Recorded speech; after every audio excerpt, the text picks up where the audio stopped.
La notion de droit de l'enfant est assez récente. Pendant très longtemps, il ne s'est agi au contraire que de droit des parents sur l'enfant. Ainsi, dans les civilisations antiques, l'autorité du chef de famille était considérable, allant souvent jusqu'au droit de vie et de mort. À Rome en particulier, la patria potestas s'analysait en un droit absolu sur la personne et les biens des enfants, un droit qui allait jusqu'à permettre au pater de décider de la mort de ses enfants ou d'en disposer pour les vendre comme esclaves. L'enfant, au fond, n'avait aucun droit. Ce sont les idées chrétiennes qui entraînèrent une profonde modification de la conception de la puissance paternelle. L'autorité n'est plus un pouvoir absolu, puisqu'elle vient de Dieu, elle doit être exercée comme par Dieu lui-même, c'est-à-dire dans l'amour et le respect mutuel. Cette exigence de respect de la dignité de la personne humaine transforme profondément les rapports entre les membres de la famille, faisant de l'autorité des parents une charge comportant de lourdes obligations morales et juridiques. Le visage de la puissance paternelle s'en trouve bouleversé, de droit, elle devient une fonction. Et c'est cette conception qui a été très longue à s'imposer et qui a tout changé. Et cela n'a été acquis, et bien entendu sous une forme laïcisée, que depuis la fin du XXe siècle.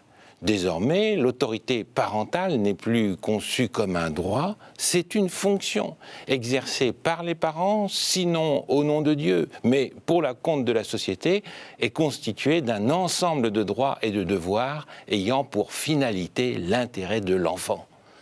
Ce changement de conception, on comprend, a été propice à l'apparition par un mouvement en quelque sorte inverse de la notion de droit de l'enfant. La proclamation de tels droits a d'abord été l'objet de déclarations internationales, certes solennelles, mais sans valeur juridiquement obligatoire, comme la déclaration de Genève de 1924 ou bien une autre de 1959. Le stade de l'obligatoire est en revanche atteint avec la Convention internationale des droits de l'enfant de 1989, dite Convention de New York, car elle est ouverte à la signature au siège de l'ONU. Ce texte, signé et ratifié très vite par la France, a la nature d'un traité international. Et la Constitution de 1958 reconnaît au traité ratifié une autorité supérieure à celle des lois. C'est dire leur importance. Et déjà, plusieurs articles du Code civil ont été modifiés pour tenir compte de cette convention. Et ce n'est sans doute pas fini. La Convention dresse un long catalogue de droits que les États signataires s'engagent à faire respecter. Cependant, tous ces droits ne reposent pas sur la même idée, car la Convention est animée par deux courants très différents.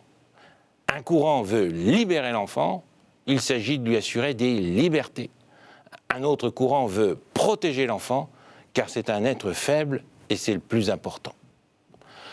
Alors les droits liberté de l'enfant correspondent à une tendance assez nouvelle qui prétend libérer l'enfant de la tutelle des adultes et lui reconnaître si possible les mêmes droits qu'à ces derniers. C'est le droit à la liberté de pensée, de religion, d'expression, d'association, de participation à la vie culturelle et artistique, etc. Certains de ces droits peuvent d'ailleurs prêter à sourire, voire irriter quelque peu. Ainsi, le droit à la liberté de rechercher, de recevoir et de répandre des informations et des idées de toute espèce n'est pas nécessairement compatible avec l'éducation que l'enfant doit recevoir et qui est aussi reconnue par la Convention comme un droit. La profusion des droits A porte en elle des contradictions et parfois un germe de neutralisation réciproque. C'est un grief qu'on ne retrouve pas s'agissant des droits protection de l'enfant. Ce sont d'autres droits très importants, proclamés aussi par la Convention de New York, mais qui reposent sur une toute autre idée. Précisément parce qu'il n'est pas encore un adulte, l'enfant a besoin d'une protection spéciale, avant comme après la naissance, précise le préambule. Cette protection est assurée par des droits spécifiques à l'enfant. Ce sont d'abord des droits vitaux ou portant sur l'intégrité de l'enfant. Le droit inhérent de tout enfant à la vie, dont la reconnaissance à l'article 6 a conduit la France à assortir sa signature d'une réserve afin de préserver sa législation sur l'avortement. mais on peut remarquer que cette réserve ne porte pas sur la question des embryons surnuméraires, obtenus par fécondation in vitro, si bien que la législation française, qui en permet la constitution puis la destruction, apparaît comme non conforme à cet article 6. C'est la protection de l'enfant contre toute forme de violence, contre toute forme d'exploitation sexuelle ou toute autre exploitation préjudiciable à son bien-être. C'est la protection qu'il faut assurer aux enfants en cas de conflit armé, en particulier sous la forme d'une interdiction d'enrôlement en dessous de 15 ans. Et ensuite, ce sont des droits de l'enfant relativement à son état qui sont tout aussi essentiels. Le droit d'être enregistré aussitôt sa naissance, qui est capital, car l'avenir d'un enfant non officiellement déclaré risque d'être bien court et bien sombre.